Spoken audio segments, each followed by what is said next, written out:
ఇక భద్రాచలం వద్ద గోదావరి నీటి మట్టం పెరుగుతోంది. ప్రస్తుతం 47.5 అడుగులకు నీటి మట్టం చేరుకుంది.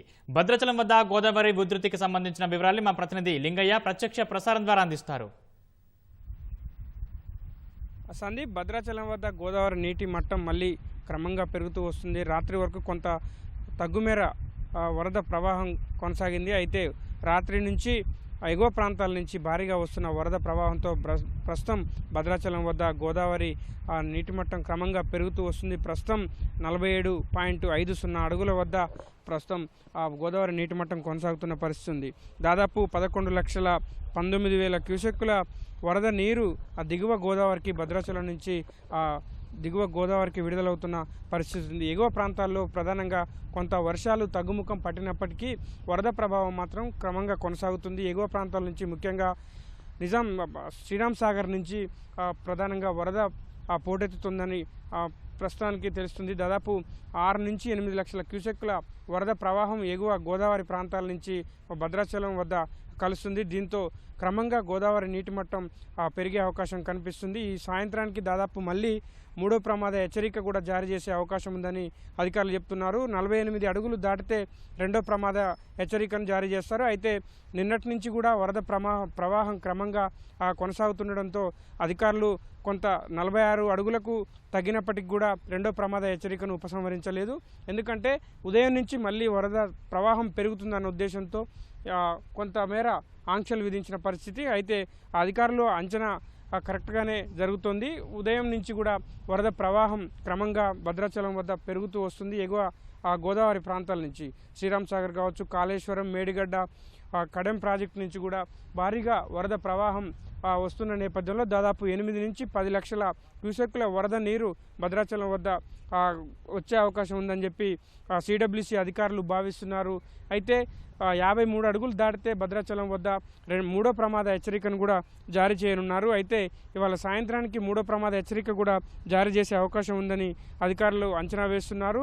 అధికారులు అంచనా వేస్తున్న ప్రకారం దాదాపు 8 లక్షల క్యూసెక్కుల గోదావరి వరద భద్రాచలం వద్ద కలిస్తే కనుక దాదాపు 56 అడుగుల వరకు కూడా భద్రాచలం వద్ద నీటి మట్టం పెరిగే అవకాశం ఉందని చెప్పి అధికారులు భావిస్తున్న నేపథ్యంలో ముంపు ప్రాంతాలను ప్రధానంగా ఏజెన్సీ ప్రాంతాల్లోని గోదావరి పరివాహక ప్రాంతాలను పూర్తి స్థాయిలో అధికార యంత్రాంగం అప్రమత్తం చేస్తున్న పరిస్థితి ఉంది. ఎట్టి పరిస్థితుల్లోనూ అత్యవసర పరిస్థితుల్లో మాత్రమే బయటకు రావాలని చెప్పి అధికారులు భావిస్తున్నారు. మరోవైపు ఖమ్మం నగరంలో ఉగ్రరూపం దాల్చిన మున్నేరు కాస్త పూర్తి స్థాయిలో శాంతిస్తుందని చెప్పాలి. దాదాపు గత చరిత్రలో ఎప్పుడూ లేని విధంగా దాదాపు 30 అడుగులు దాటి ఉధృతంగా మహోగ్రంగా నిన్న మున్నేరు ఉధృతంగా ప్రవహించింది. దాదాపు 20 కాలనీలు బాధిత కాలనీలు బిక్కుబిక్కుమంటూ గడిపిన పరిస్థితుల్లో ఒక జలగం నగర్కు చెందిన ఓ వ్యక్తి మున్నేరులో గల్లంతయ్యారు.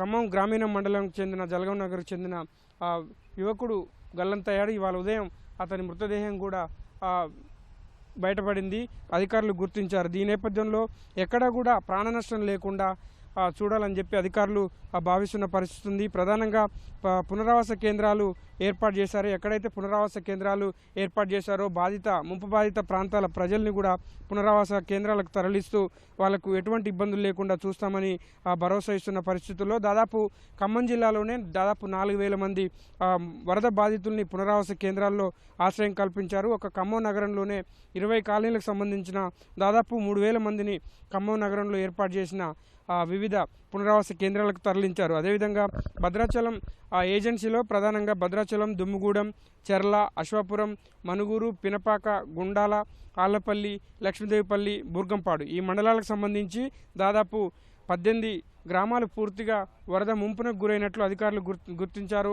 42 ఆవాసాలకు చెందిన దాదాపు 1,500 కుటుంబాలని 3,500 మంది వరద బాధితులను కూడా ఇప్పటికే పునరావాస కేంద్రాలకు తరలించే వారికి ఆశ్రయం కల్పించారు. అయితే వరద పూర్తి స్థాయిలో తగ్గుముఖం పట్టే వరకు కూడా బాధితులందరినీ కూడా పునరావాస కేంద్రాల్లో ఉండేలా చూస్తామని అధికార యంత్రాంగం చెప్తుంది. మరోవైపు భద్రాచలం వద్ద గోదావరి నీటి మట్టం క్రమంగా పెరిగే అవకాశం ఉన్నందున కరకట్ట పైకి ఎక్కడ కూడా సందర్శకుల్ని పైకి రానివ్వడం లేదు, అనుమతించడం లేదు.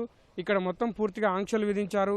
భద్రాచలం ప్రాంతంలోని కొన్ని కాలనీలు 48 అడుగులు దాటితే కొన్ని కాలనీలు ముంపునకు గురయ్యే అవకాశం ఉంది. దీంతో ఒక నిన్న కొంతమేర రామాలయ పరిసరాలు ముంపునకు గురయ్యాయి. వరద నీరు చేరిన ప్రాంతాలకు క్రమంగా బాహుబలి మోటార్లతో ఎప్పటికప్పుడు వరద నీటిని బయటకు మళ్ళీ గోదావరిలోకి విడుదల చేస్తున్న పరిస్థితి. మొత్తంగానైతే అటు అధికార యంత్రాంగం పూర్తిస్థాయిలో అప్రమత్తమైంది.